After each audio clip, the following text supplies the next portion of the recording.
Okay, brilliant. So welcome to our spotlight session here on SmartSim.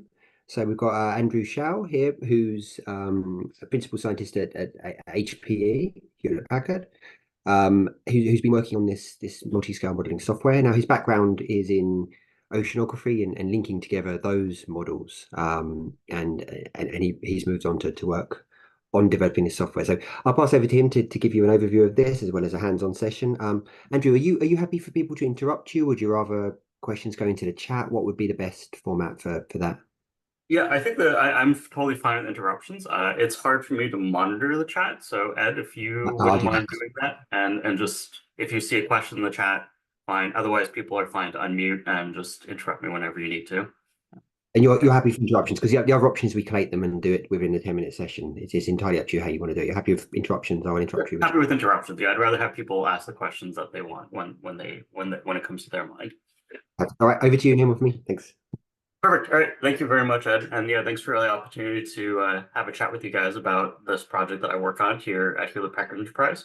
Um, Yeah, so just as a bit of a background, a little bit more background than Ed was giving, and the parts that might be relevant to folks here is that, yeah, so I spent most of my academic point in my career, both PhD, postdoc, and then my first permanent positions as a model developer, as a simulation developer. So I was into the numerics of the code, I was into the infrastructure surrounding the code, and both of a lot of those efforts were centered around the CMIP6 project, which is this international um, comparison of climate models. And so I contributed both the US contribution to that and also the Canadian contribution to that. So my heart and my mind is in the simulation part of things. I actually really got into this and started collaborating with Cray at the time before they got acquired by HPE, because I knew that there was this thing called AI that was coming up and I was curious about it. I was also skeptical about it. I'm also, I think my thoughts on it have evolved since then about AI, and my skepticism about AI. I do, however, think that there is, uh, when we use AI and we talk about it in a scientific context and we talk about it, especially in a simulation context, I think there's actually a lot that we need to be careful about, and also some points of worldviews that the rest of the AI community don't necessarily share with folks that we need in simulation. So in today's talk, I'm going to go around through a few things. Here we go, advance. This is actually, as I was talking with Ed earlier, I actually enjoy when I do these kinds of sessions to split it up a little bit. So first is the first 40-ish minutes, I'll say, we'll be kind of going over AI and ML in general.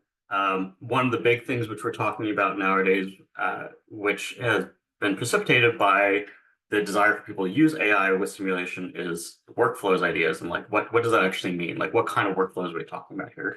And then I wanted to introduce you to this product, open source product, SmartSim, and the things that you can do, the things that we've done with it with our collaborators. And so that's going to be mainly like the idea side of it, like some of these use cases that we've done with SmartSim, most of which touch on CFD, some of which have some molecular dynamic and molecular dynamic flavor to them. And really just like this is more the sciencey kind of content of the talk. And so after that, I'd like to stop for about 15 minutes, really have a discussion with anyone who's willing to have a chat about this, to see like where does your science fit into some of the things that we've done? What are the kind of needs and requirements that you have? What are the things that you've been dreaming about doing? What are the things that you've been scared about doing? And just like have that discussion with whoever's interested. And then after that, feel free. Like I know that your time is valuable, and you might have other things to go to.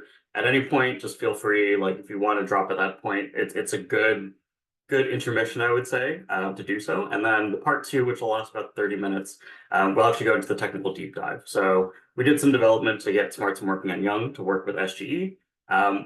This is the part of the time that we're going to look at code. We're going to go a little more in depth in terms of what our roadmap is. So this is really kind of the nuts and bolts, the nitty gritty. And if you're particularly interested after the first part of it to figure out what would actually mean, what does your day one look like if you were to start using SmartSim tomorrow, or you start working with us or working on your own, what does that look like? What are the things you need to do? And so that part of it is really the practitioner's part of it. So science for the first half, and then this practitioner's technical deep dive into the second half. And of course, we can answer questions after that. Yeah, so just to get started, especially like I said, like I was coming from the simulation side, the numerical side of things, and as soon as people started talking about AI and ML during grad school and postdoc, and then and then everything exploded during my postdoc about AI and ML. I was trying to figure out in my own head, like what does this map onto?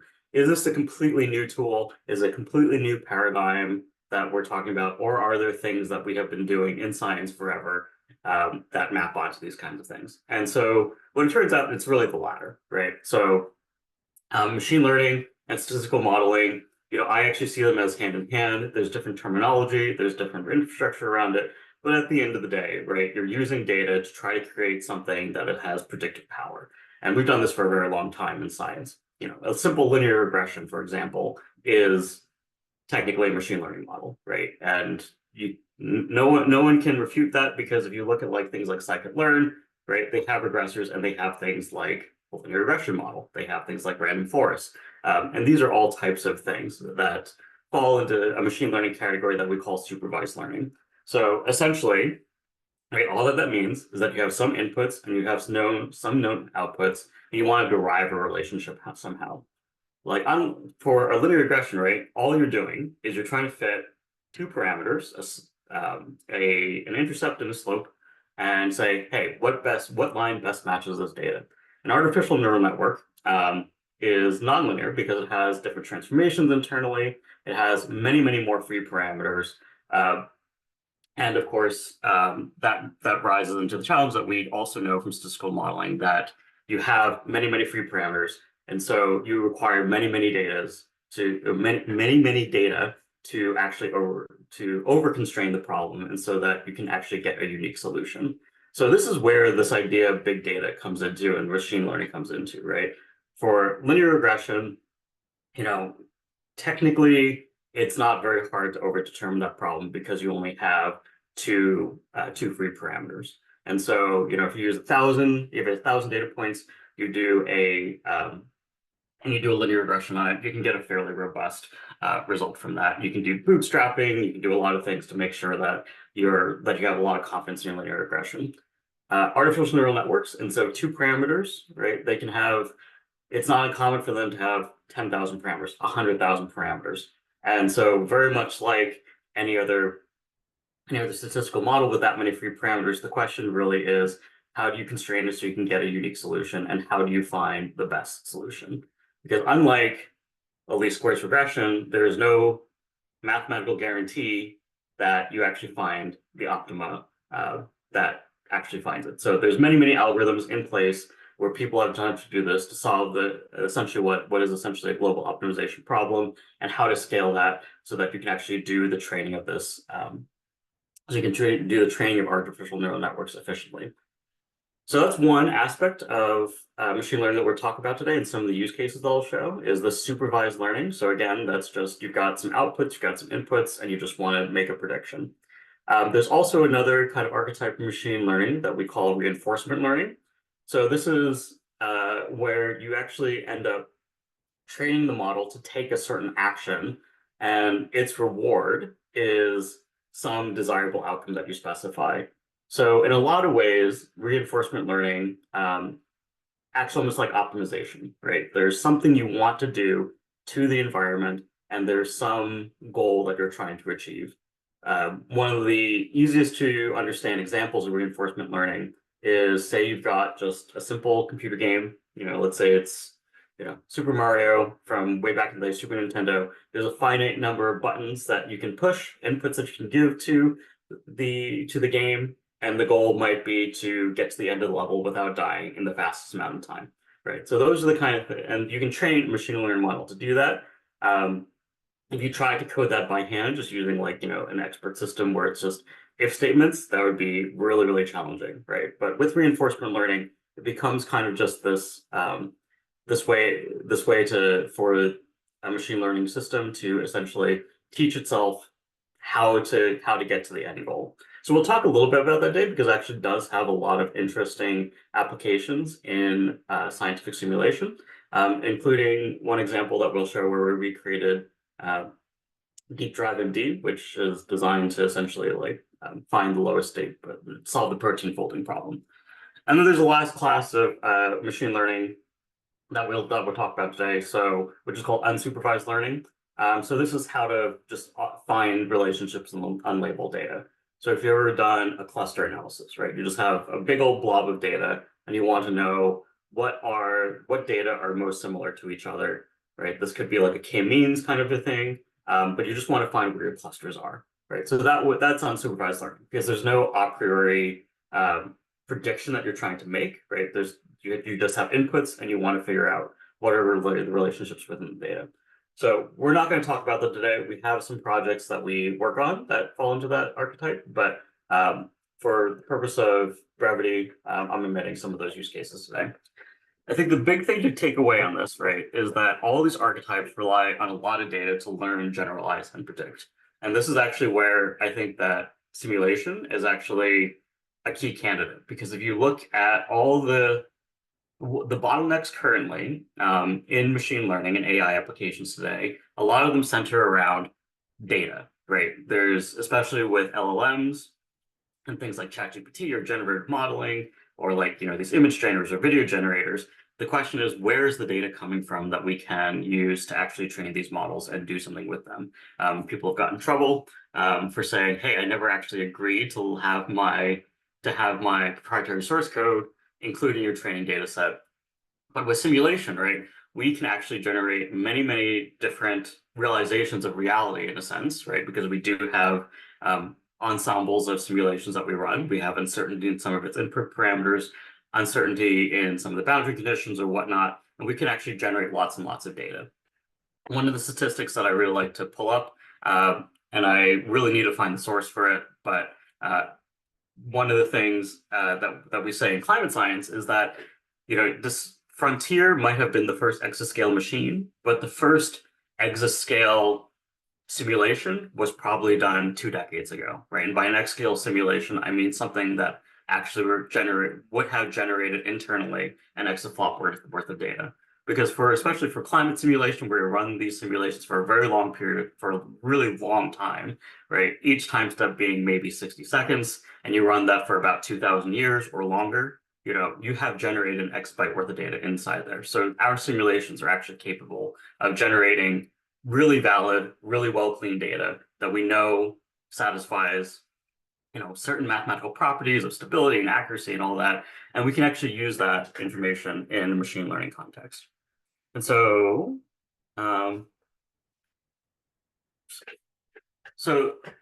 moving into the idea of simulation. So I gave a little bit of an overview about AI and ML, and now I really want to talk about the nature of how we actually do science in numerical modeling, right? And this might be a little bit preaching to the choir, but generally speaking, when I think about running a simulation, this is what I think about on the left, right? So there's some input data that I know about. Maybe the simulation is self-contained and all you need to do is hit go.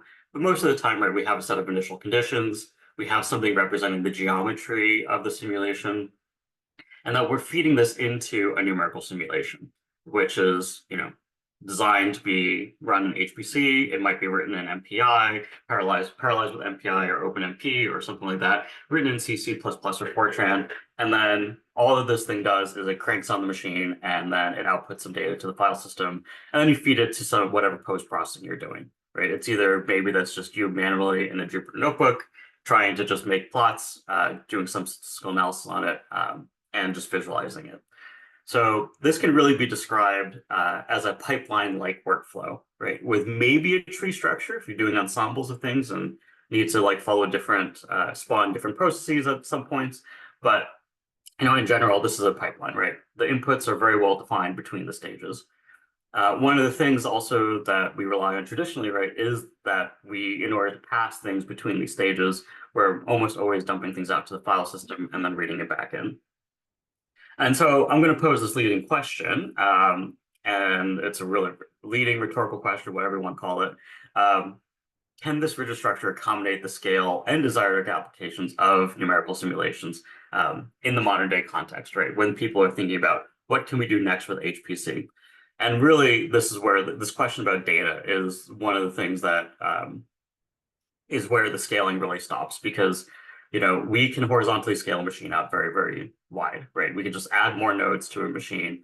There's some limitation on fabric, but realistically, for something like, for example, Frontier, the first exascale machine, you just take a node and you multiply it by 1,000, you multiply it by 10,000, right?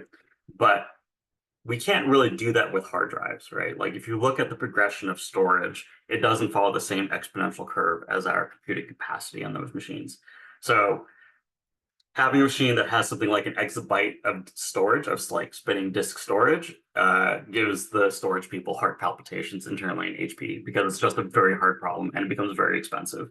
So that's a really key question when we're talking about the limits of scaling out our typical, this kind of typical numerical workflow. So one of the things that we talk about, that we hear about, and one of the things that SmartSim was designed to respond to is this idea that we actually are moving into a new generation where it's not necessarily that the traditional way of doing it, this pipeline-like way of workflow, is going away, right? That's just simply not true. We're going to be doing those types of simulations for a very long time. We can still generate really good science out of it. It's really that there is now a new parallel path that scientists are looking at here, where this is partly driven by AI and ML because now all of a sudden there's things that are clamoring for the attention that need a lot of data to them, and that we want to be able to incorporate that AI inside our parallel application. This does mean, though, that in this new context, that what we used to think of as kind of like the main unit of scientific work, which was the numerical simulation, now we're all of a sudden thinking about it as just a component of the entire application, right? And what we mean by this is that there are things that are being output by the application. There's other components that are relying on that data to do their unit of computation on the side. Maybe they're interacting with the application, maybe they feed back into it, right? And so it becomes this really complicated need to coordinate this data movement, this data signaling, when things should be doing somewhere. And this is where the traditional pipeline model actually breaks down, right? Because you require a lot of branching logic. If you didn't have a way to really communicate, like you didn't want to join, let's say, MPI worlds between these applications, you really kind of regress to kind of a point where we were at in the 90s, where we're doing like file-based signaling and file-based parallelization, right? You're swapping to disk and you're reading to it. And the data pass-through stages would happen typically are stored on disk. And so when you have these demands where you need to share a lot of data really, really fast, the file system, even if you had a large file system, becomes a bottleneck. And so keeping everything in memory becomes really key. And so to compose these workflows, this is where SmartSim actually comes into play. We call it an AI and ML tool, and that's true, but that's also a subset of the things that we do. And really, our main focus is to help users create these kind of new numerical workflows, right? Where it's many, many components working together in a loosely coupled manner. And I'll explain that in a little bit, to allow you to do something else, right? To allow you to attach multiple things going on at once. And so our workflows are based on data availability, instead of just the normal pipeline where you kind of wait for each stage to do something with the data. In this case, we're trying to figure out, okay, what are the new workflows that require data being processed continually from a bunch of different components?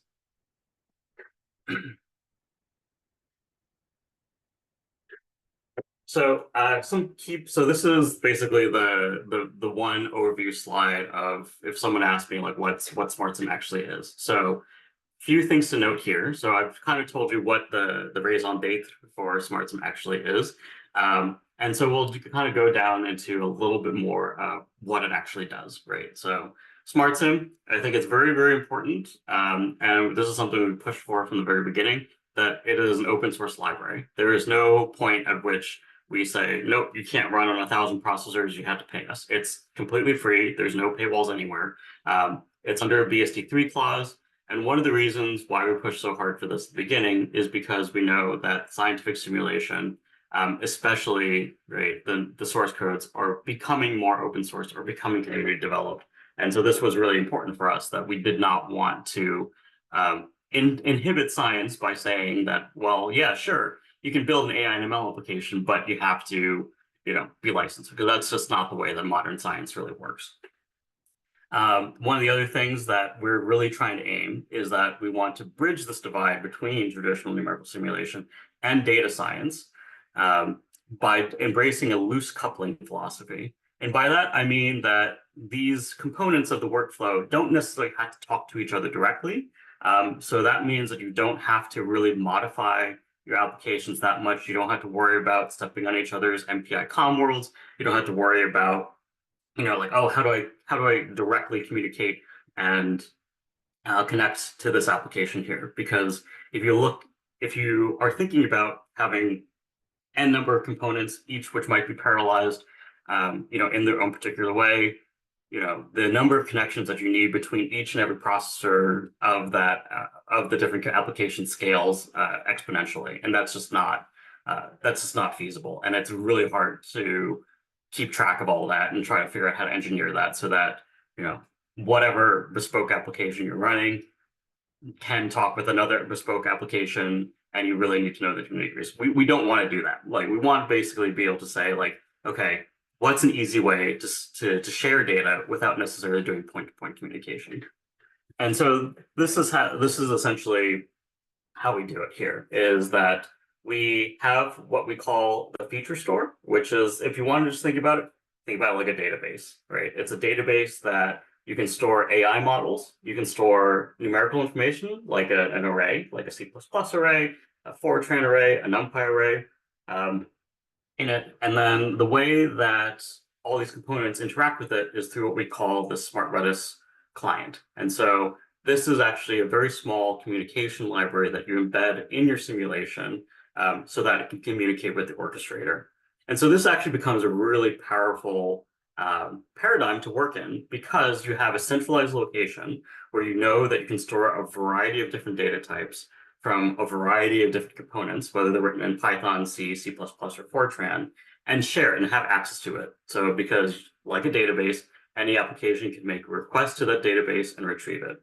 The other thing that's really important to note here is that this feature store, the AI models in it can actually be run inside the database itself. So you're essentially saying, if you wanted to run a machine learning inference, you want to use a machine learning, you want to make a machine learning prediction and use it in your simulation, you can actually offload that to this feature store. You don't actually have to do it in your simulation on the resources available to the simulation, just on the resources available to the feature store. And that becomes a really powerful paradigm, which I'll talk about and showcase in a few use cases.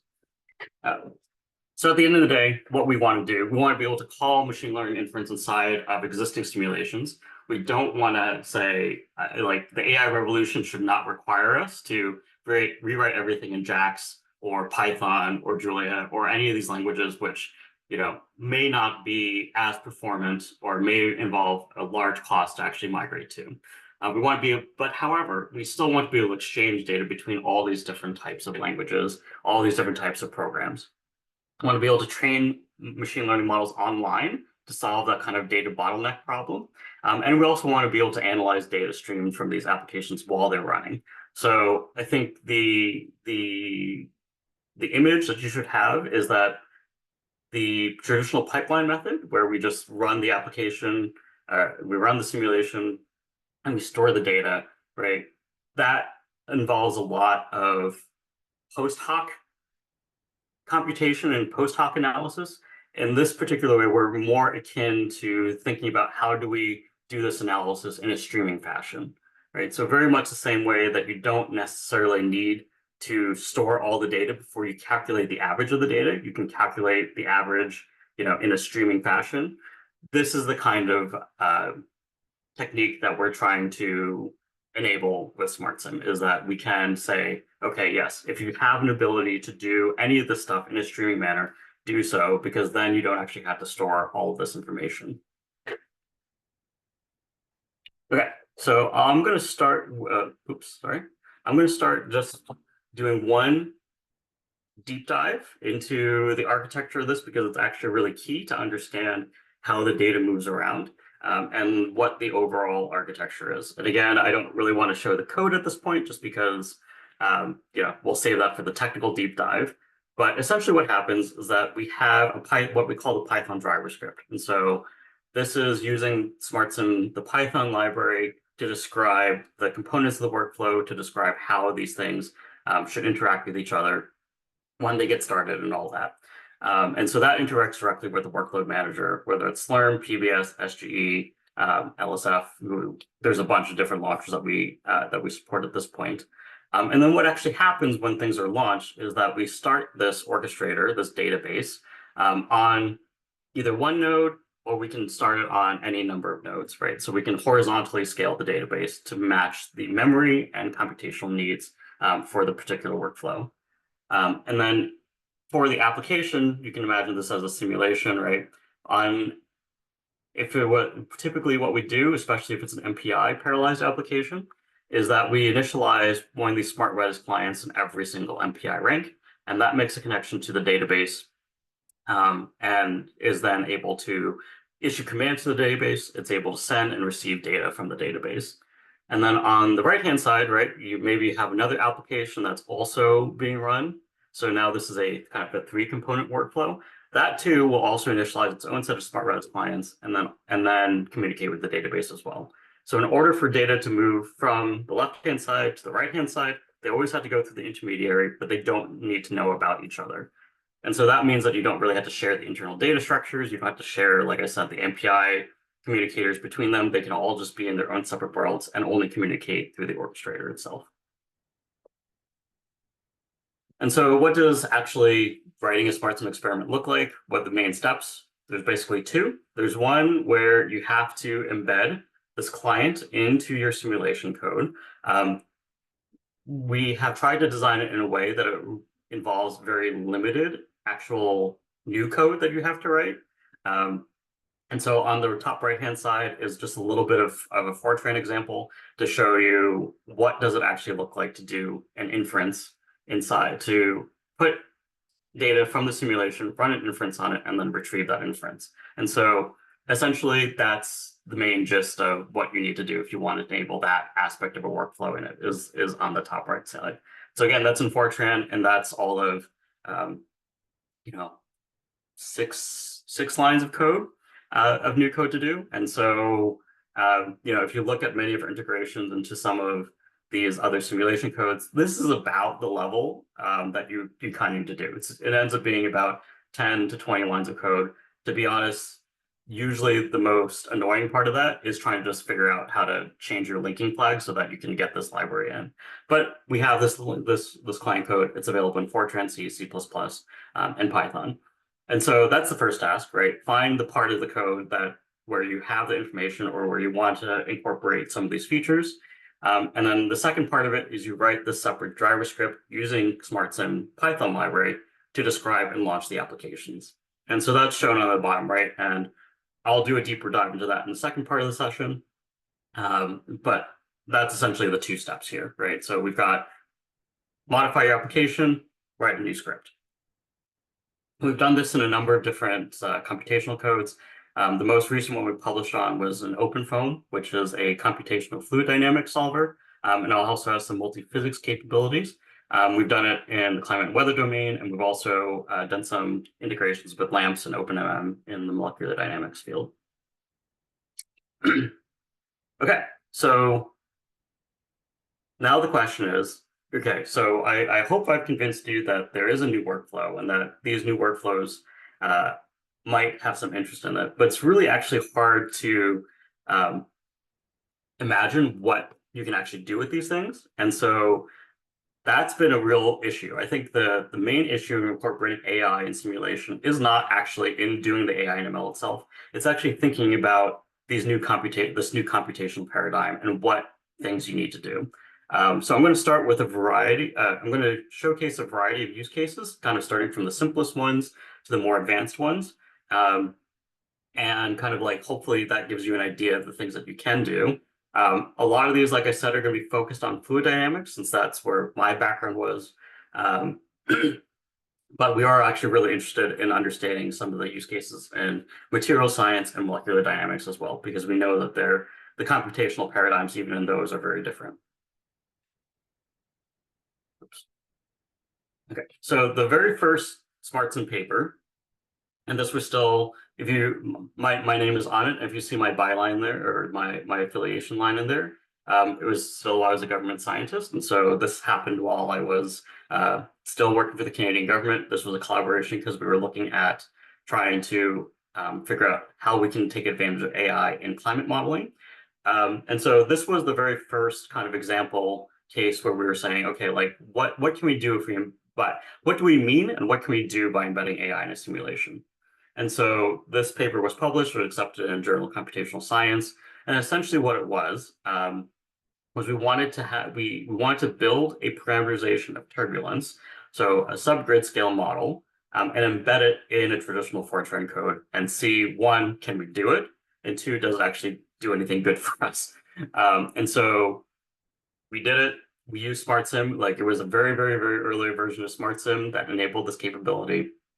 And then we were able to embed it and we gave presentations on it. And this actually ended up being the first realistic model, first demonstration of using AI predictions inside of a realistic ocean model ever. So because it was just that barrier to trying to bridge the divide between numerical modeling and AI was pretty high. And so this tool that we built at the time that has since grown into SmartSim is basically the is what enabled that work. And so, okay, what do we actually do? Okay, so there's a lot of kind of domain-specific things on the left-hand side here, but really what we wanted to do is that there was a portion of the numerical code base that was intended to capture the subgrid scale physics. There are known limitations with that subgrid scale model that we were like, we don't really know how to improve this from first principles, right? We don't know how to derive the physics from this to make it work, to improve the accuracy of it, because there's things in it that need to be parameterized that relied on parameterizations of other things. And so you get into this unholy cycle of trying to parameterize a parameterization. And that's a losing battle. But what we know is that we can calculate that quantity if we ran a higher fidelity, higher resolution simulation, right? If we can resolve some of the turbulence, maybe we can figure out a machine learning model. Like I said, supervised learning, you have some inputs, you have some outputs, you can get it to predict, what the subgrid scale field should actually be. And so that's essentially what we did, right? We ran a high resolution simulation, we trained a machine learning model, and then we wanted to embed it in this coarser resolution model.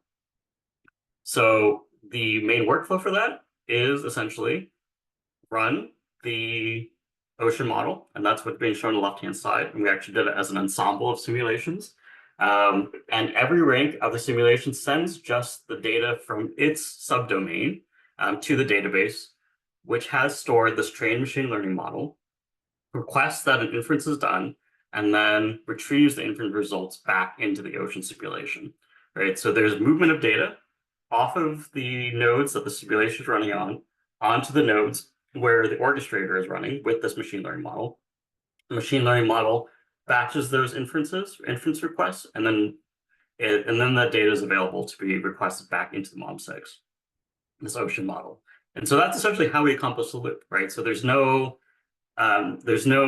direct inference on the same nodes as MOM6, as this ocean model is being run on, but it's been offloaded to this orchestrator. And we find that this is actually really important, especially for people who have simulations that are still primarily CPU bound, right?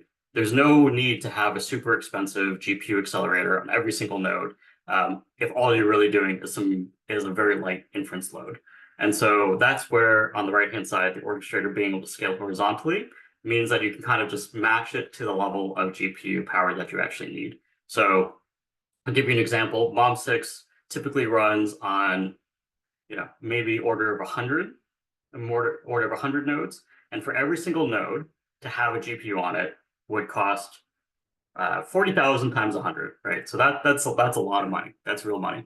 And really, we've shown that even for a large ensemble, you only really need 1 or 2 GPUs.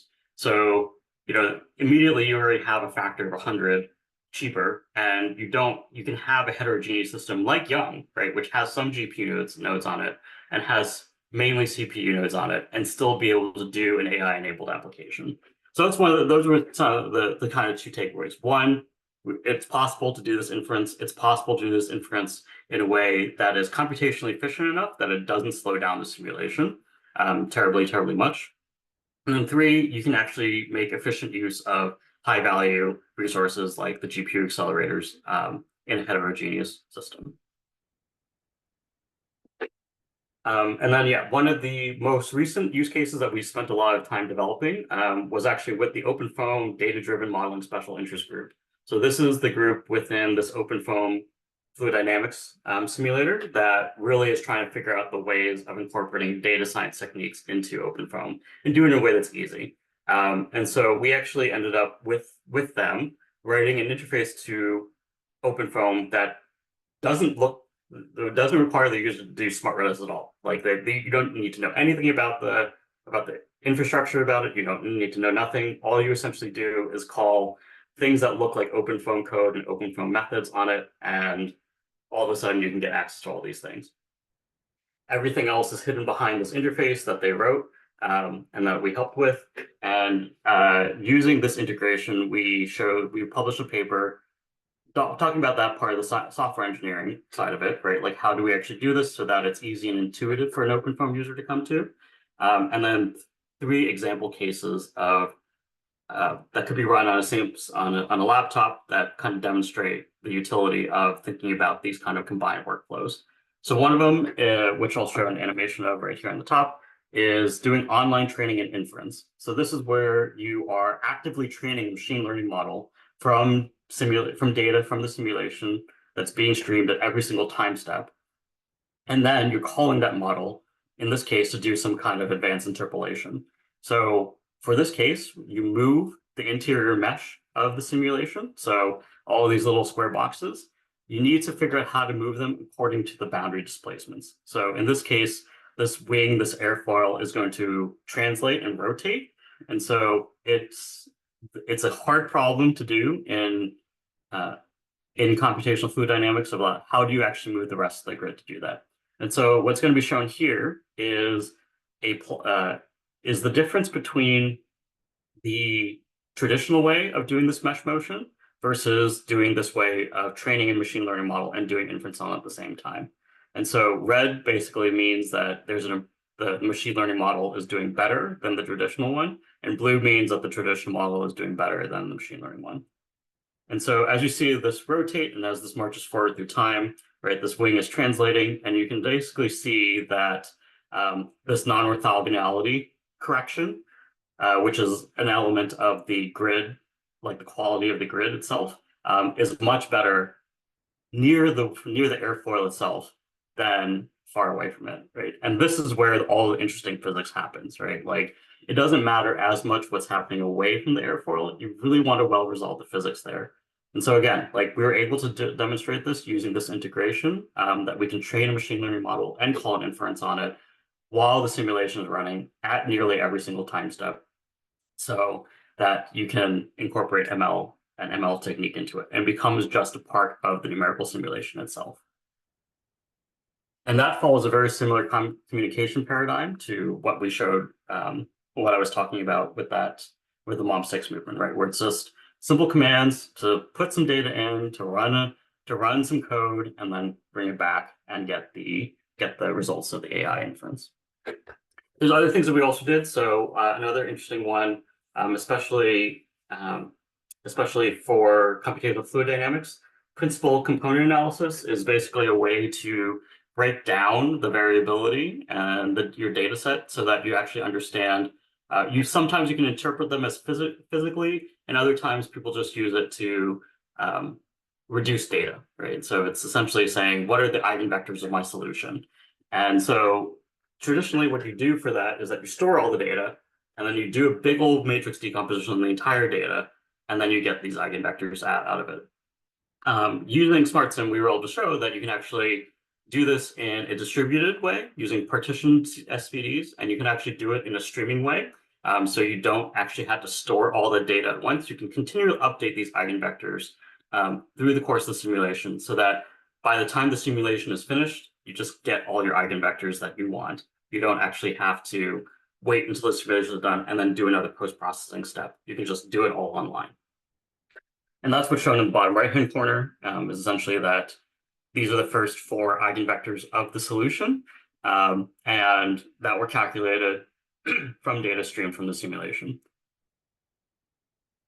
And then lastly, we showed just a quick like Bayesian optimization thing where we treat a numerical simulation as a black box, and we use the outputs from that to drive an optimizer and try to just basically match, some optimization function, some error function to try to tune a model better. And so that was, I still call that adjacent to AI. It's black box optimization, but it's also something that's traditionally not the easiest thing to do in the world if you're trying to take the results, spawn new simulations, and do everything like that in an optimization loop. Okay. And so now moving up one more level of complexity. So now we're going to move into the realm of deep reinforcement learning. So this is in what the goal here was that you have some kind of fluid domain where you want to mess with it so that you can control the flow in some way.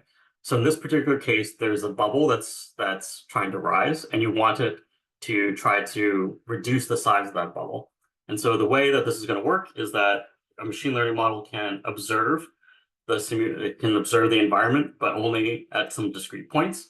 And then it has a handful of actions that it can actually take. And these are essentially like actuators that upstream of where the bubble's forming. And it can just basically mess with the flow itself upwind of it. And so what ends up happening here is that those actions, a neural network is trained to try to figure out what the optimal actions are to take given the state of the fluid itself.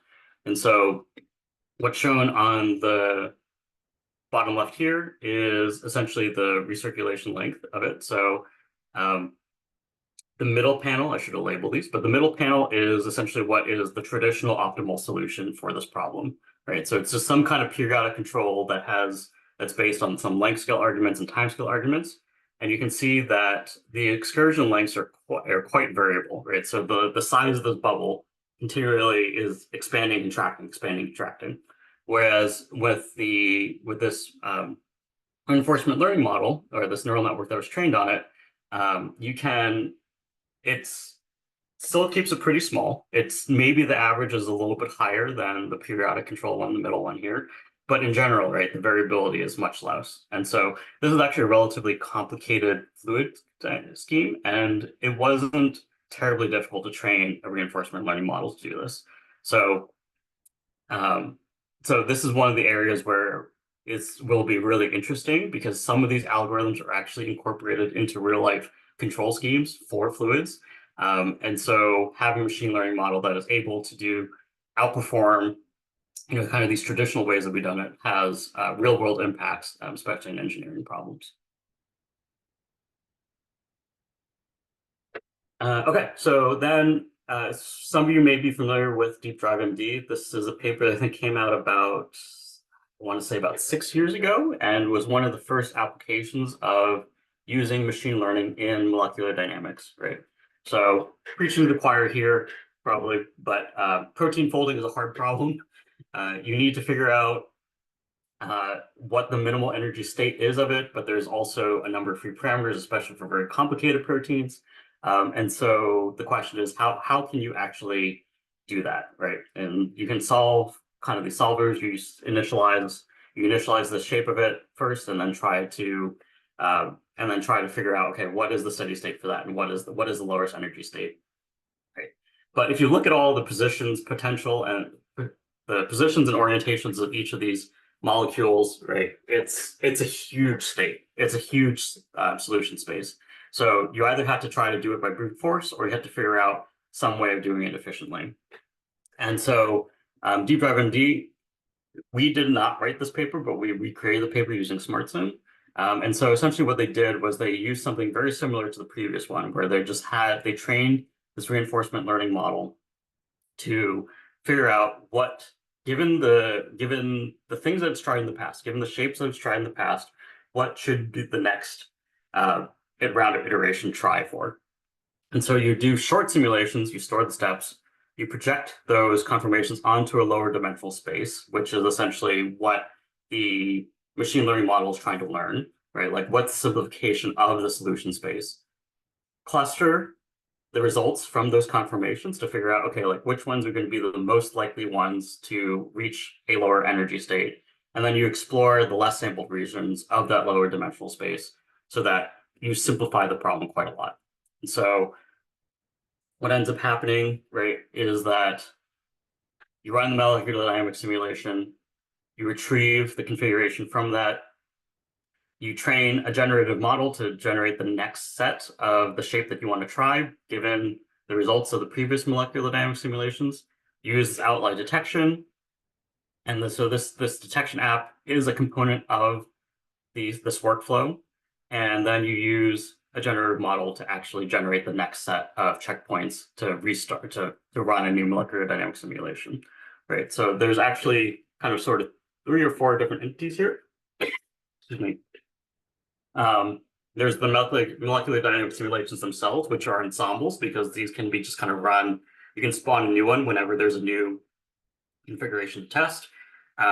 There's this training that's happening to actually generate the next set of things, and then there's this outlier detection, and then there's the database, the feature store and database that's sitting all here, that's coordinating the movement of data, and like, you know, what the new configuration should be and what the outputs of it should all be. So this is continually being done. The training is being done asynchronously. The molecular dynamics simulations are being done asynchronously. So this would kind of just keep on running and keep on running until you find an optimal solution for the protein that you're looking at. Okay, so that's basically the wrap up for the first part of it. So I hope I've convinced you that there is a new paradigm that's emerging for computational science, which is a workflow and not just a pipeline using a simulation. AI can be a component of that workflow, but there's also things that you can do outside of AI that do require more complicated kind of computational graphs, I would say. And one thing I really want to say is that most scientists can actually pick up machine learning fairly quickly. So there's a lot, like when I was picking it up, there were so many things where I'm like, I don't understand what you're talking about. Show me the math. And I'm like, okay, what you're calling a loss function is really just saying, okay, that's RMS error, or that's like mean squared error or something, right? It's not actually something terribly hard. It's just sometimes that translation, that there's a barrier in language. But the concepts themselves are all based on statistical modeling. I will also say that machine learning for science is simpler than most of the splashy AI that gets the news nowadays, right? So if you're worried that I have no idea how an LLM works, I don't know what it's doing, totally fine. Most applications in science probably don't need something like a 100 million parameter LLM to do. So the speed bumps really are overcoming these technical challenges for connecting simulation and AI. So how do you actually access this machine learning model from outside of it? And how do you express that workflow? And that's where we think that we have a tool that is helpful for doing that. And that really opens up this whole new avenue for AI and simulation, which is essentially greenfield. You can do most, even like the simplest applications you can think of are usually new in the domain. And it's really a matter of creativity to try to figure out what the best way to do these things are. And so we're really interested in exploring that. We think it's a very new, exciting computational paradigm for people to try to explore, and we hope to help you do it as well. So we provide a lot of documentation. We can also collaborate with you on it, but if you want to just get started, you can look at our GitHub repositories. You can read our documentation, which we spend a lot of time kind of trying to keep up to date and accessible and to explain all the concepts in it. And then, yes, you can always contact us on our Slack, arrange a time with me, email me. I'm always happy to talk to scientists. This is what I'm hired full-time to do, is to work with scientists. So as a scientist myself, and maybe I don't know that much about molecular dynamics, but I'm interested in it. So just let me know. And yeah, feel free to reach out whenever you want to do that. Yeah, so I'll pause here. I know that it was about 45 minutes, but if people are curious and want to discuss any things or have questions about what was shown, I'm happy to answer them now. I've just planted some seed questions here for people if they can't think of anything off the top of their head, but these are some of the questions that I had coming into this and knowing I was going to talk to this community. Okay, thank you very much, Andrew. So from our participants, anyone have any questions they want to start with? If not, I'll start off.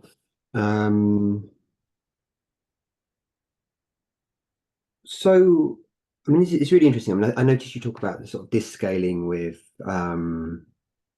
compute scaling, which I think is probably very relevant for some of the problems in materials modeling. You know, you're talking about very, very large data sets, lots of RAM. So a lot of our architecture is set up with kind of high RAM nodes. So, you know, the kind of movement of data is a significant problem with lots of these. So there should be plenty of use cases for that.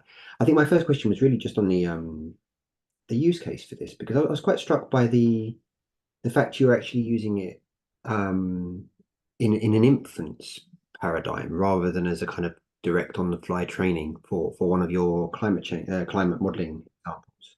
So particularly the grid scale one, but so that case, the actual use case was you mentioned sort of 100 nodes and then only requiring 2 GPU nodes purely as an inference, right? So you'd already done the training beforehand, right? The subgrid scale training, you had that model already.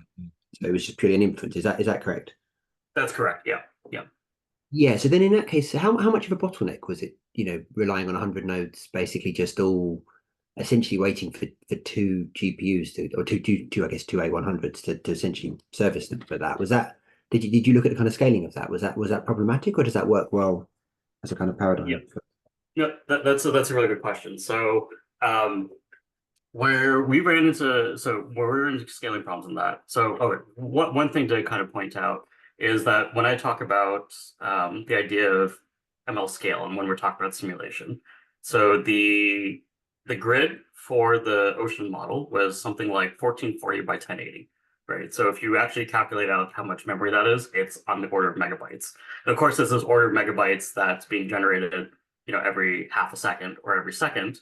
But that's actually a relatively small workload for a GPU, right? Like, you think about these GPUs that have 80 gigabytes on them, right? And they've got tens of thousands of vector cores that can do the calculation. So the inference is actually quite quick, right? And it scales to the size of the GPU itself, right? So like running one inference versus 10,000 inferences, as long as you can batch the requests together, which is what we can do, and you run it all at once, you basically get the same amount of time to actually run the machine learning model. So that's one of the things that is kind of one of these things that's very obvious in retrospect. But before people do that, they often think like, oh, well, no, my problem is too big, because they're used to kind of like analyzing gigabytes and terabytes worth of data. So the GPU, and actually we ran that simulation on P100, so that's 3 generations old at this point. And really, that's why one of the things that I was trying to stress was that these neural networks can be very small. A lot of the times, like even if you're thinking about something like the deep drive MD case, the solution space might be large, but it's smooth, right? It might be nonlinear, but it does very few discontinuities, right? And so the main reason why you get these really big models, like you need for LLMs, and we had to start thinking about all these exotic paradigms, is because they're trying to learn something very nonlinear like language, right? They're trying to replicate Ed Smith and the way that he thinks and that he might respond to a question, which is, I mean, I've not seen your CAT scan, but like I'm assuming your brain is not just a series of mathematical functions that can be written in PDE form. So that's one of the things that we really try to stress for people who are trying to incorporate AI for the first time, is that you can take like a lot of these like really simple tutorials from like Torch, right? Like you can it's one notebook you run, and you essentially can just adapt it for the data that you have, and you can incorporate that. But So yeah.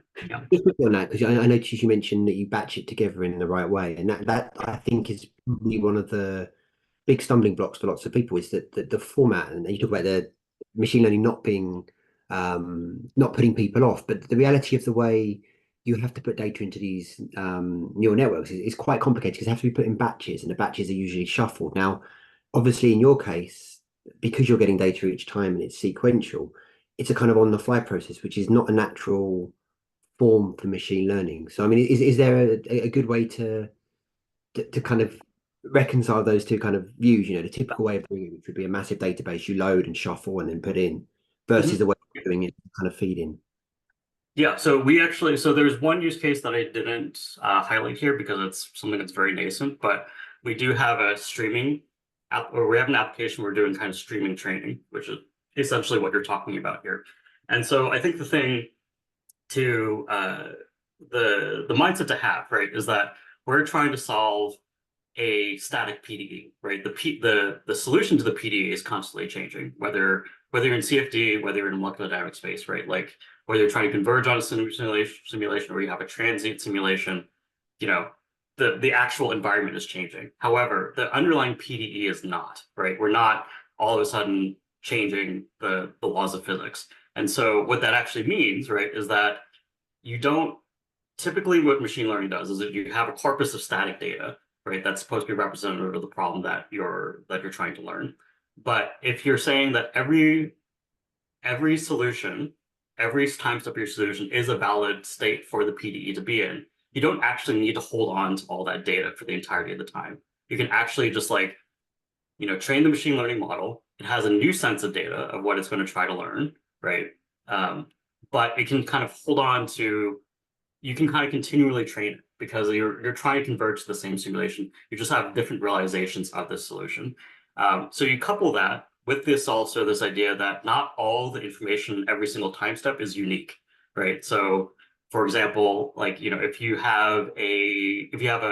mean, again, I have a CFD background, but my example is like, if you have a quiescent part of your flow field, right? It just never changes. It's completely separated from the rest of the flow for some reason. You don't need to continually train the model on that quiescent flow, right? If you know that the velocities are zero, then nothing is going to happen there. So don't include that as part of the training set. So we actually have this example that we're working on now, and we're writing a paper on. We're preparing the paper right now where we do this, where we take the data from the simulation, we stream data from it, we take a look at what is the interesting part of the solution space, and then feed that at update the training data set so that it's a new training data set each and every time that the machine learning model is trained, retain the weights, right? And then just completely like kind of cycle through this. And what we find is if we do this, you can actually make the model even smaller. So we have something like 5-layer multi-layer perceptron, which is one of the easiest neural network architectures. It's literally the one that's on the PyTorch documentation to build. And it does an excellent job of learning the subgrid scale processes because again, right, you're just giving it multiple realizations, maybe like in a few batches at a time, but it's all being done in a streaming fashion. It's converging to the same solution. And you don't have to wait and like it's because it's doing this continually, the amount of data that's actually being trained at any given time is quite small. So even from large ensembles, we're still able to fit the training for this very small model on a single GPU, and it comes out with excellent results. And It's, we it's just effectively train on 100 terabytes of data. so just to be clear on that. So, but just in terms of the training data you're feeding in would be the current time step, and then the essentially your test of whether it's correct would be the next time step. So you have the built-in validation as well. Is that correct? Yes, exactly. Fine. Yeah, yeah, yeah. Okay. Any questions from the audience? Because I'm aware. I mean, so I work on probably more the CFD and molecular modeling end. Is anyone here working on the QM end of the scale? Because I'd be interested to hear from people there if they have any idea of how this could be used or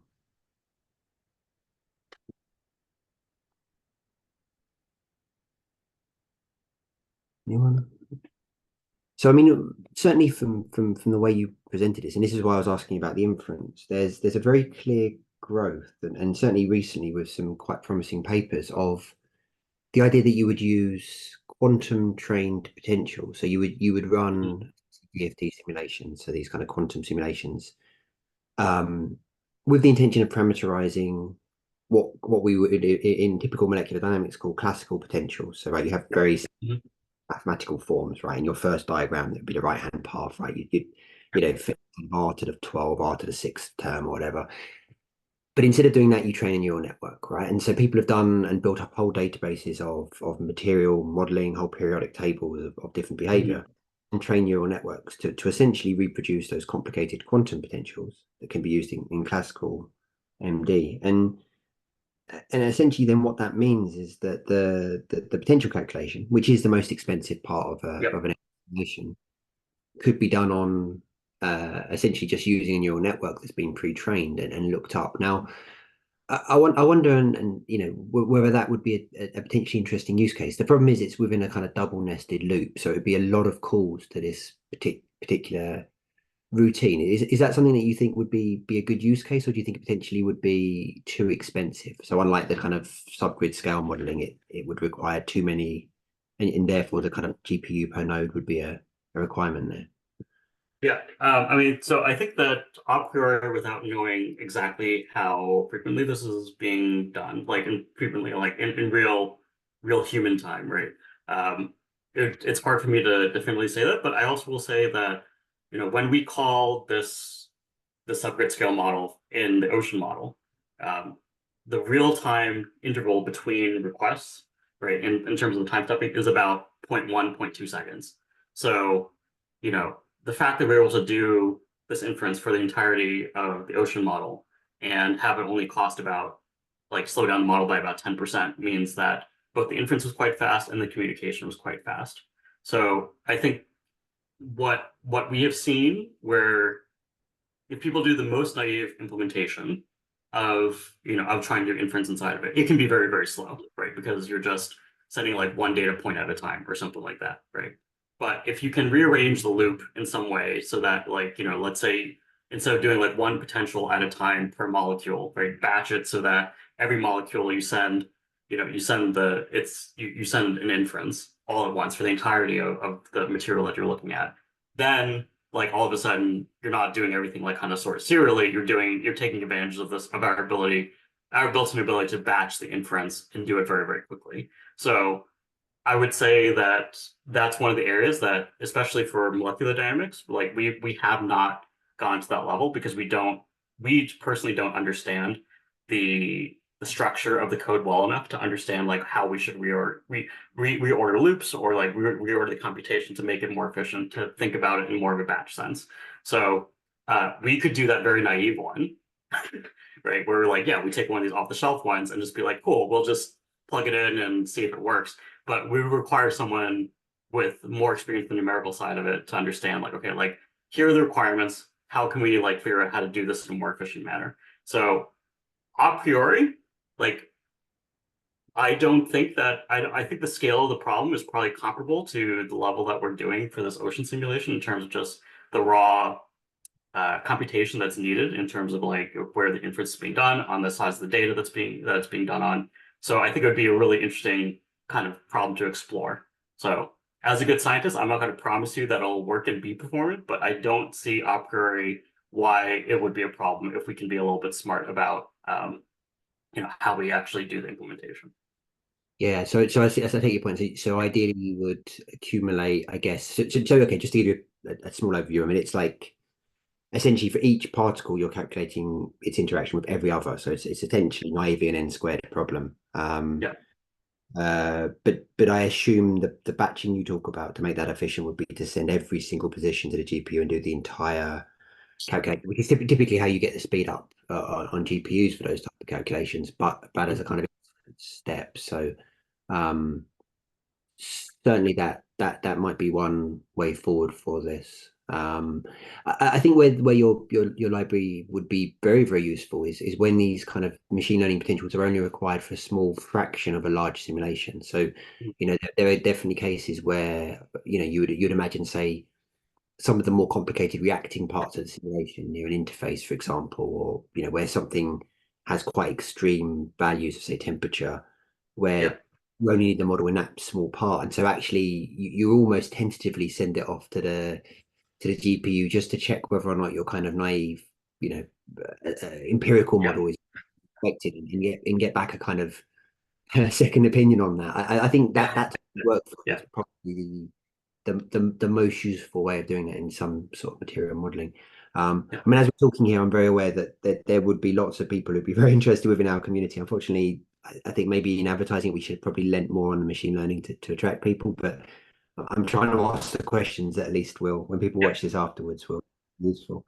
Um, yes, but these are from at least from my point of view more on the kind of molecular end of things with the kind of quantum built in for that.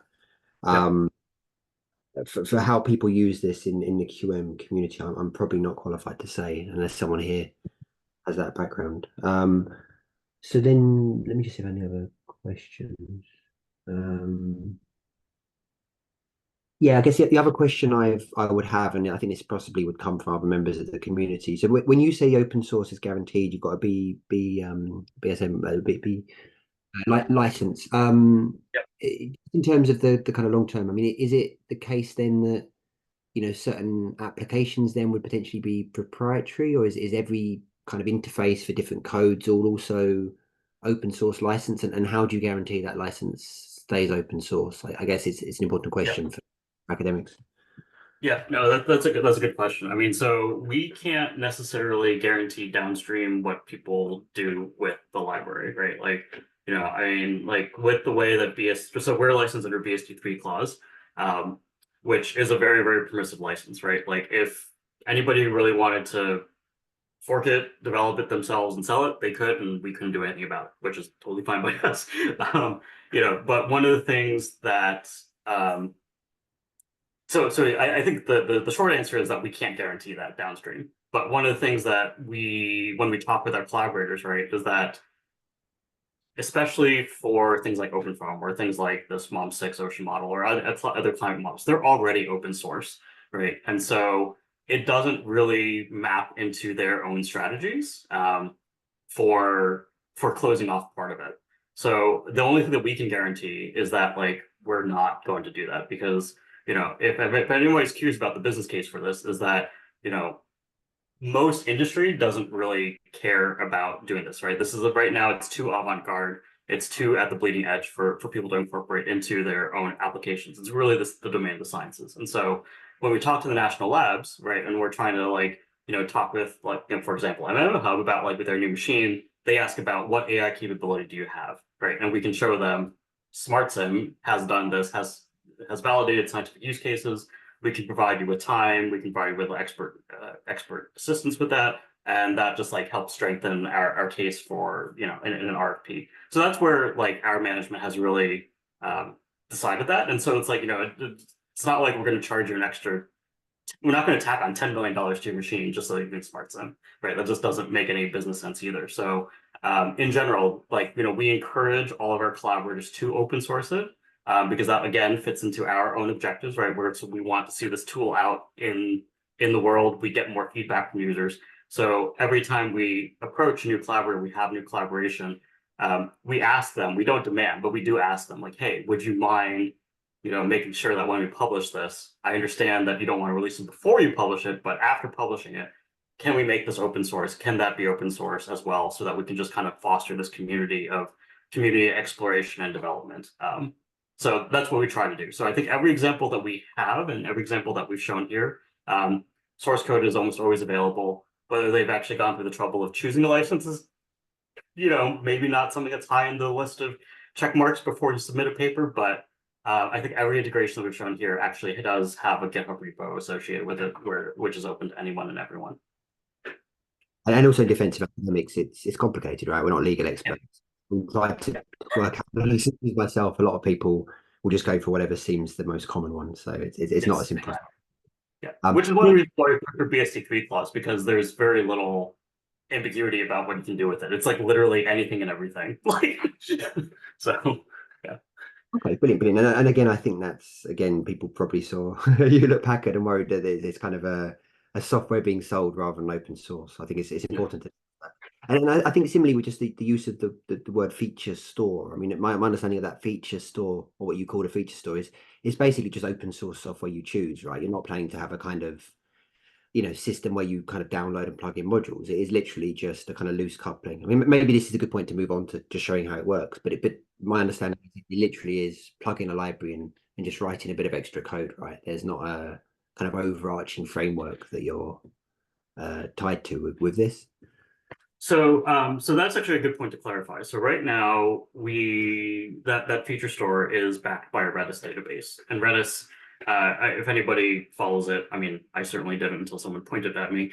Redis recently changed their license to be much more restrictive, and so thankfully we have a solution that we've been working on internally that kind of replicates a lot of this ability to distribute data and do machine modeling, machine learning modeling. It's an in-house solution that again is also was open sourced earlier this year. I think like 3 or 4 months ago. It's called Dragon, and so that's what we're actually evolving towards. And so Dragon, the way that the Dragon, like I said, the Dragon itself is open source.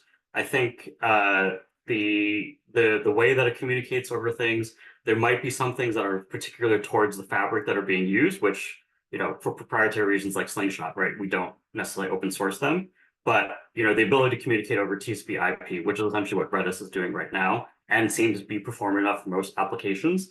We can't restrict people from using that, and we won't because, again, paywalling it behind paywalling the ability to do things is just not within doesn't make sense for us, right, in terms of the goals that we're trying to achieve. So yeah, so that's probably the biggest part that you lock into is just the infrastructure that we choose to do to make this feature store in. If you have I don't know, if you're really keen on MongoDB and you can figure out a way to do similar things, like there's nothing preventing you from writing your own client library that enables those similar things too. It's just, we would have to work with you on that, but if you want to modify the SmartSim code to do that, but at some point that's definitely possible to do. But yeah, that's one of the things to be aware of. If that gives anybody a little bit of heartburn, that there is two open source but HPE owned kind of proprietary pieces of technology that you might be relying on. It's both SmartSim and then also Dragon in the future. And so Dragon will probably come out, at first implementation using Dragon will probably come out by end of year or so. But these are back end rather than yeah. front. Okay, brilliant. So I think probably in the interest of time, maybe best to move on to the hands-on example, if for sure. Happy to do that. Yeah. Okay. So yeah. So I just wanted. So it was really interesting, and thank you very much, Ed, for helping me out and understanding the system. And also, I got to say, the documentation for Young is some of the best documentation for a machine that I've ever seen. So kudos to whoever maintains that. It's very accurate, and it's also very helpful, and it's up to date, which is great. So in order to prepare for this workshop and to make sure that people who are interested, we did add support for the SGE launcher that is on MMM Hub. We kind of custom did it for you guys because, well, you're the only SGE machine that we had access to, so we made sure it worked on your machine. So I don't know enough about SGE and how it's deployed elsewhere, but following the guide on MMM Hub, it seems to work just fine. So it is, however, very new, and I'm also not that experienced with SGE. I'm more experienced with PBS and Slurm. So do please try it out and be as noisy as you want. We love getting issues. It actually really helps us because it shows that people are interested in us when we need to manage up and say like, hey, look, like we've got users who are interested in this. Should we allocate more resources? So if you run into problems, do let us know. We try to respond very, very quickly in the order of like a week or so to any bugs or new features that you might need to do that. One thing to note is that most applications will need at least 2 nodes. Right, so we do have ways of what we call co-locating the database so that it exists on every single node the simulation is on. That's a paradigm that immediately I don't really see being applicable to some of the things that Ed was discussing. But this does require that, yeah, like you will have N nodes for your application and M nodes for your database. This also also means that we right now don't really support the use of GE run, which I think Ed said was the preferred way of launching an application because it can just kind of scrape a lot of information from the initial allocation, the batch allocation, and run the example. But we do rely on MPI run for now. So that is a limitation for now. But I don't know how restricted that's going to be, but I'll show you the code in there. And I don't think it will really require folks to learn too terribly much more in order to do if they're not used to MPI run versus GE run. Other things, we made a new branch on SmartSim for you guys. So it includes things like the examples that I'll show. It also includes a quick start guide that you can just kind of copy and paste, and hopefully it works. If you run into problems with that, please let me know, because trying to write install instructions that work for everyone is always an iterative process, let's say. But I've tried to do my best to capture the kinds of things that we were doing there. And so I've added some dependencies in my system, made them globally readable and executable by folks that need to. And yeah, please just go do these things. Follow these links if you're curious to see some of the examples that we've done here, the quick start guide, but it should kind of sort of just work. And again, one thing that I didn't mention, but I think is important, especially for this part of it, is that everything is installable in user space. There's no need for an admin to have super user power to start up anything. Ed certainly did not give me sudo access to the machine, so all this can just be done by downloading normal things, installing some Python packages, making sure some dependencies are satisfied, and that's basically it.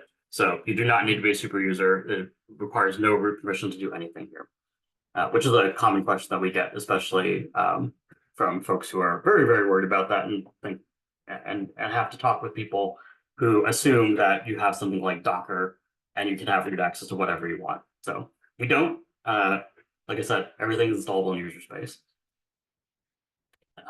Okay. Okay, so this is the first example I'm going to show. This is Hello World.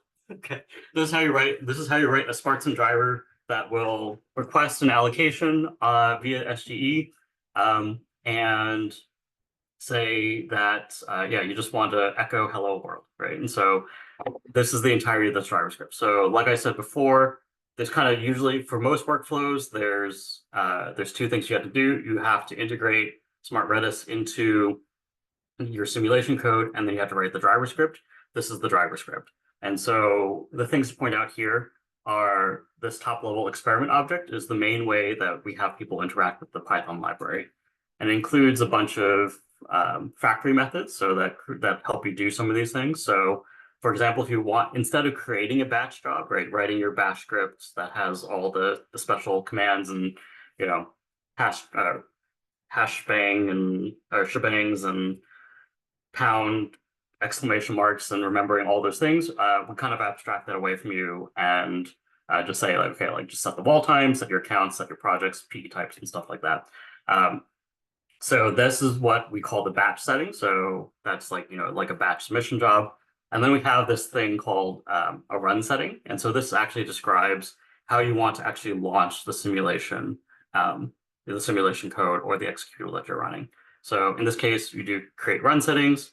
Right now, we're just doing echo hello world. We're going to run it with MPI run. So if you wanted to see a bunch of echoes of hello worlds, you can just up the number of tasks, up the number of CPUs, and you'd be good to go.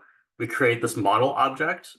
So this is like a representative of what is actually going to get started, and then which combines the batch settings, the run settings, and then starts the experiment. And then you start that particular model, right? And so this example is here, and let me switch screens real quick just to show you what the output of that looks like.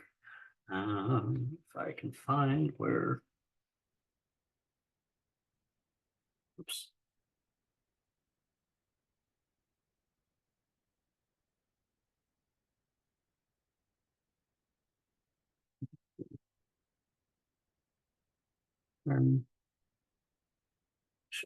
Screen. And so what the output of this actually ends up looking like is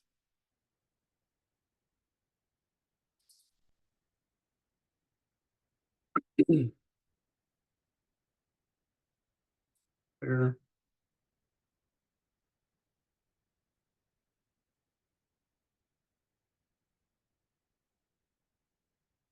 So it just for the sake of time and not wanting to necessarily just have people sit and wait and watch the queue. I ran this last night, and this is the output from it. So essentially, what you would do in just on the head node, you have everything set up. You can write just Python driver submits batch.py, and then this is the output that we get. So what essentially is happening here is that runs the driver script that I just showed. When it executes, it defines all the elements of the workflow that you want. It'll create a run directory for it. It knows all the things that it needs to do in order to launch things. And it knows before it launches anything, it'll show like what the summary of the things that you want it to run actually are. And so when you submit it, this is the output that you get. It tracks the experiment, so it interacts with the SGE launcher to see, like, to submit the batch job itself, to create that batch script, submit that batch job for you, and then also take a look and make sure, like, what's happening to it, right? So in this particular case, it knows, it submits the job, it sees that it's been queued by the SGE launcher, and then we'll just keep on pulling for that, and then at some point it'll run, and then at some point the job finishes, and you get your output. And so what that output actually looks like, if you look into this run directory that gets created, right? Well, first here's the batch job that gets generated. So in case you want to take a look at it, it calls SmartSim code internally, so that's why it's this somewhat opaque looking thing here.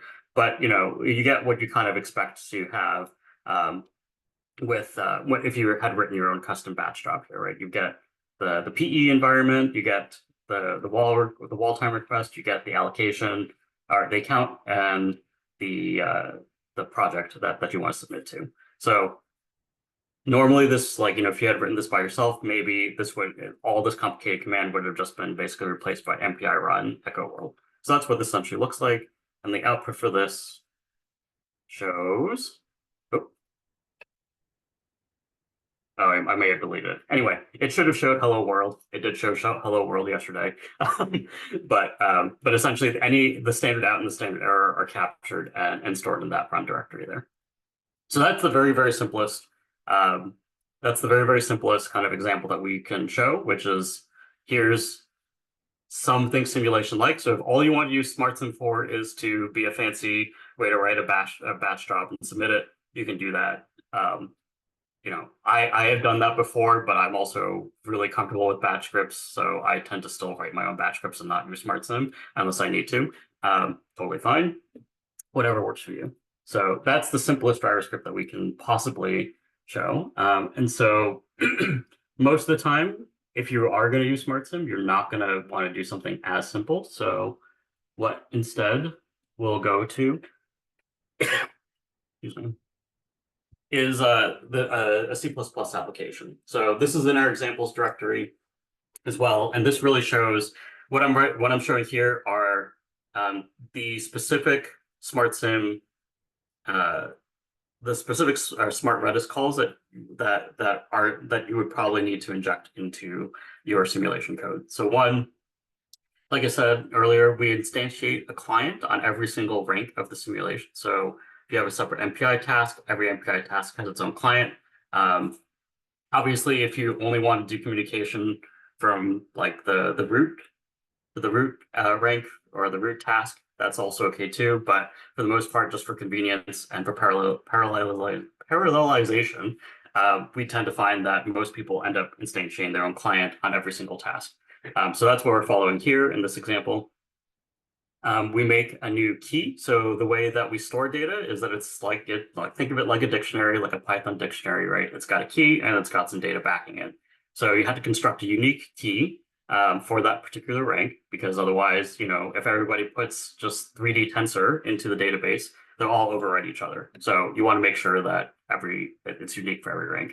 And so then all you do there, after you instantiate the client, make the key name, you just put the tensor, you call this function, call client.putTensor, store this data, this 3D array with this key, give it the dimensions, the type that it is. So we don't detect that for you. We want you to be very explicit with what it is. But we support all the major ones, right? So like int 8, int 16, int 32, int 64, float, double, all that. And then how is this actually laid out in memory? Is this contiguous? Is it a flat vector? It just helps us with the backend for the optimization for when we send the data in terms of like, how do we copy this basically and send it to the database? Then we actually have two ways of retrieving the data from the database. And so all this example is doing is putting it into the database and retrieving the data back, just to kind of do the very bare minimum of what you might want to do to construct some of these more advanced things. but it is also representative of essentially everything that gets done. Like this is a really simple example, but it is essentially all that is done for most for even these like reinforcement learning applications, these very complex ones that I showed in the first part of this talk. This is essentially all you really need to do. So we provide two ways of retrieving information from the database if you're in C++. One is what we call unpacked tensor. So this is if you have existing memory in your C++ application, you can just simply instead of making a new array and then doing that, we essentially just say, cool, we'll get the data and we'll just copy it into this pre-allocated memory that you might have, right? So that prevents you from having to deallocate every single time if you know that you've got some piece of memory that will just always exist. We also do this thing where we call get tensor. So this is where we'll actually allocate new memory for you and then get the data from the database, copy it into this tensor, and give it back to you as a regular C++ array. So those are the two methods to do it. And again, right, like we provide you these things to say like, okay, like what type are you trying to get? Like, how do you want the memory laid out? And so this is the way that you actually end up doing it. So yeah, so hopefully it's like fairly intuitive. It's fairly simple. The big gotchas where people can run into problems sometimes is that they try to pass, the entire array by value instead of a reference to the array. People sometimes get caught up and forget, a lot of times, let's say the arrays that are inside your application, sometimes the actual type gets abstracted away from you. So for example, in OpenFOAM, you can redefine what they call a real is to be either single precision or double precision. So people get hung up on that sometimes where they say that it's a double type, but really it's a float or vice versa, right? So those are some of the common gotchas. And then the memory layout itself is also can be a problem as well, because essentially when we send the data, we just assume that your unit is pointed to a block of memory, and we kind of sort of know how to stride through it given what this particular enum is. And so that's another gotcha too, because sometimes if you don't have it in the exact way that you thought it was, then you get just garbage data coming out of it. But overall, once you kind of figure that part out, that's really the growing pains of it. It's just like figuring out how it actually works in your application, and just making sure that all that bookkeeping has been completed and is correct. But yeah, essentially, that's all that's really there as part of this C++ application example. And so, yep, so this is in C++. And then I'm going to show what that inference loop looks like, the one that we talked about in that Mom6 example, what that inference loop looked like. I'll show it in Fortran, just because I know that Ed at the beginning said that there might be some people who are C++ folks, some people are Fortran folks. If you go into this repository, the branch on the main SmartSim repository, all these little proglets, we show the equivalents of them in both Fortran and C++, so it just gives you a reference to kind of look at depending on your language of choice. So just a quick question on this. Yep. Before we move on to the next example, when is memory actually allocated? Because obviously in this case you could put lots of processors. Let's say you've got 10,000 processors, each Yep. putting a small block of data onto there, and then on the retrieval processor, when is memory actually allocated in that either get tensor or unpack tensor on the thing calling it? Is it memory allocated at the point of retrieval on the kind of I don't know what you call it, or the retrieving side? Yeah. That's a good question. So for unpacked tensor, we assume that you've already. So for example, here, right, we've assumed that you've already allocated some block of data for yourself. So in this particular case, right, it's this in this example, it's just a standard vector of doubles, and we're going to say that you want to just unpack the tensor into that pre-allocated memory. So in that case, right, the memory is allocated and reserved when you declare the variable, right? And so then all we're doing is we're just retrieving the results from the database and deserializing it and putting it into the memory that you did. Otherwise, when you call get tensor, essentially, right, when you call get tensor is when we allocate this new block of memory given the shape of the data that you've told us that we should allocate. So that's when the data gets that's when the memory is actually reserved, and it's on the application side, not on the database side. when you And on the database side. can it be a Go ahead. can it be a subset of that data, or do you have to make sure you've essentially not because I guess one of the big problems with this is obviously as you get to large processor sizes, there's going to be more data than you ever want to access on a single processor potentially. So can you, I mean, have you got to be careful to kind of chunk it or basically put it into the tensor in manageable chunks, or is this something where you can kind of get a subset on that side? Yeah, so I mean, you can't get a subset of it. You can only for right now you can only get the entirety of the tensor that you put in.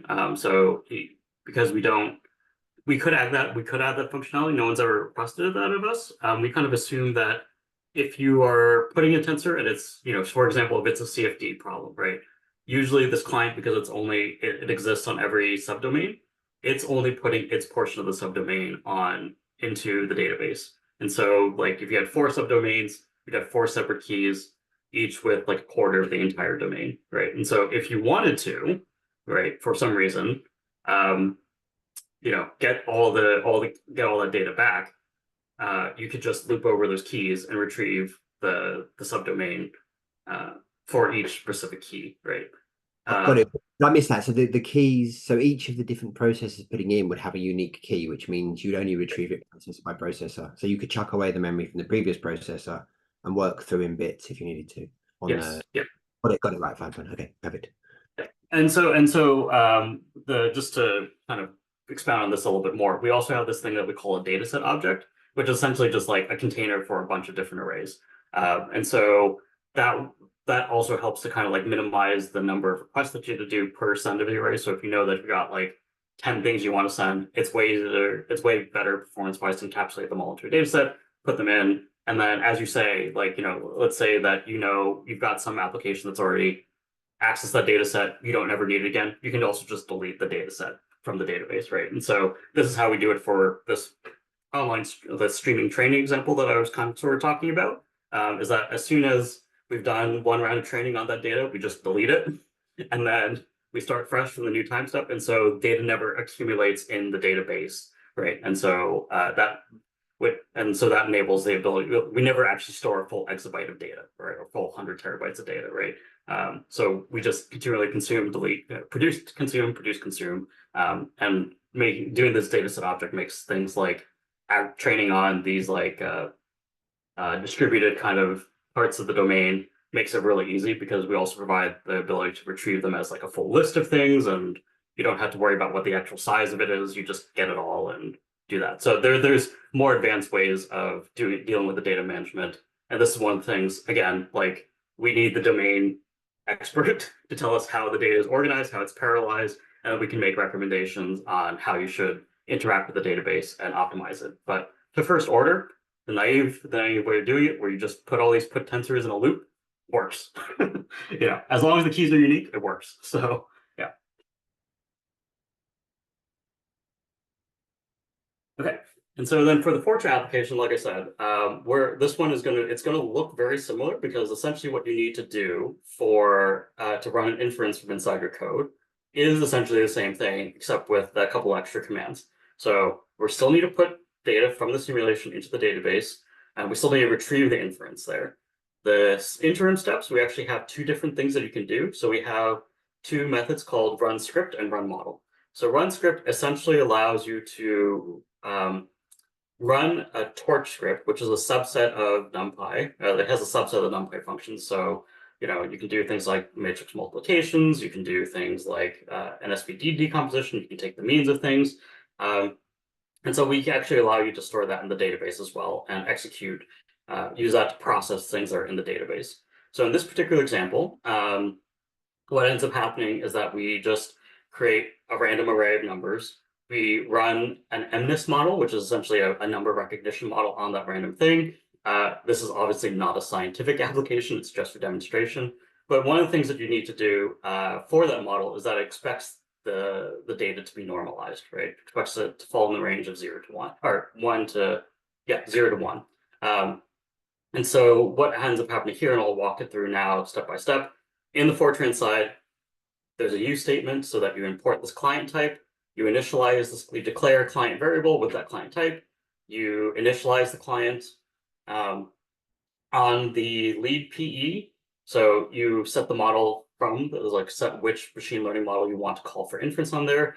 You describe whether it's a Torch, a TensorFlow, or an Onyx model, and you can say whether you want to use a CPU or a GPU to do the inference on it. So what that actually does is that it loads that pre-trained model into either system memory or GPU memory. And so then it's ready for inference. So that set model actually takes a little bit of time because you have to copy it, especially if you have a large model. But also, like I said, these models tend to be small, so order megabytes, so it's actually fairly quick. And then we can set this pre-processing script from the file. And again, that script, because it's a subset of Torch script, or because it's Torch script, that can also be run in CPU or GPU. So just depending on whether your computation, your pre-processing is faster in GPU, you might switch back and forth. The key thing to note here is that most of the data until the model is being run or the script is being run, it always exists in system RAM and it only moves to and from the GPU when you're actually doing one of these, like a run script or a run model, which is shown on the right-hand side. So there is a cost of data movement from system memory to GPU memory every time you do a run model and run script if it's on the GPU. So that's just a micro optimization. One of the things that we really recommend people do, especially when they are implementing things and they get past that first naive implementation, just see does it work, and they really want to optimize the code, is that putting timers around all these things really helps understand where the bottlenecks are and how we can make it faster. So if your application has the ability to time sections of code, that's great, and we would help you with that and understand like the put tensor is taking a really long time. Is there anything we can do about that? The run model is taking a really long time. Is there anything we can do about that? And so this is essentially the full loop. And again, this is Fortran code.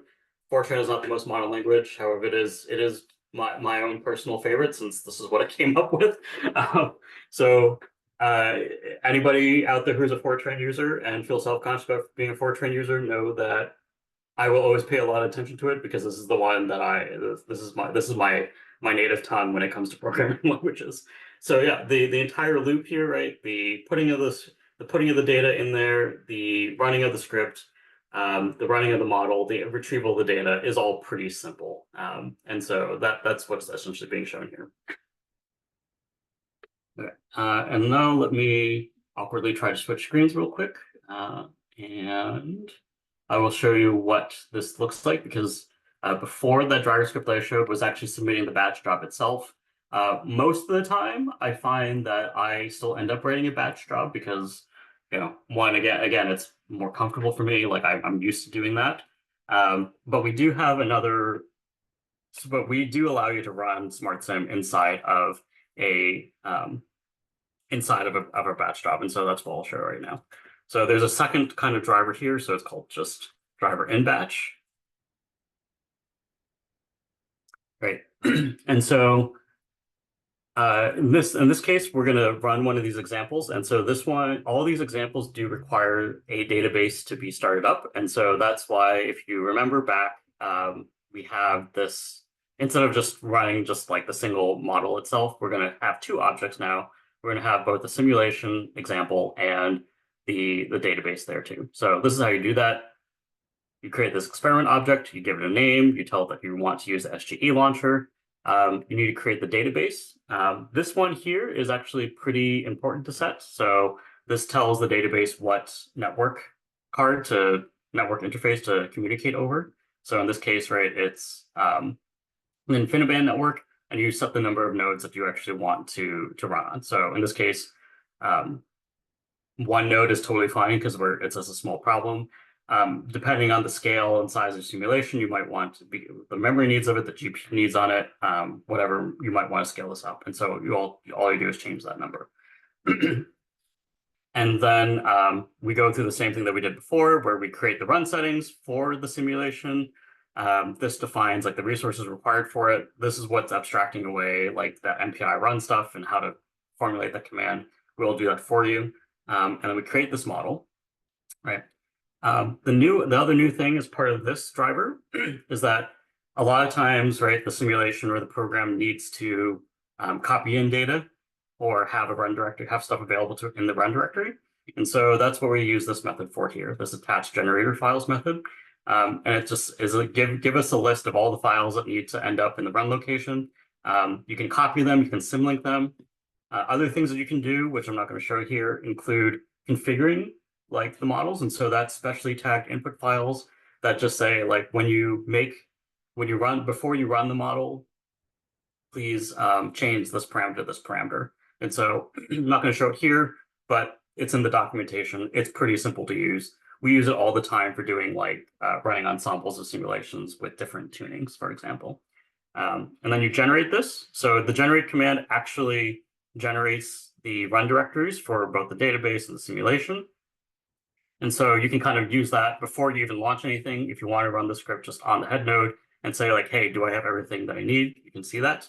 And so if you look at that here, right, this is the generation of this particular experiment, the CPP example. If you look in here, what it has done, right? So ignore the dot out and the dot errors for now, since this example is already run. But it has indeed, in fact, symlinked these two input files, this pre-trained model and this input file, and then copied in this data processing script. So it allows you to do that management. And then there's other things you can do, like I said, like to configure an ensemble of things pretty easily, or start up multiple ones and runs it all in its own separate run directories. Also, too, we know that people sometimes need to modify things in the run directories that and need to express things that go beyond just copying, symlinking, and configuring some files. So if you need to rename a file for a reason, right, we would recommend that you put that in this after this block of code, this generate code, because at that point, everything exists on the file system and you can modify it as you normally would. And then, yeah, all we do is we start the simulation.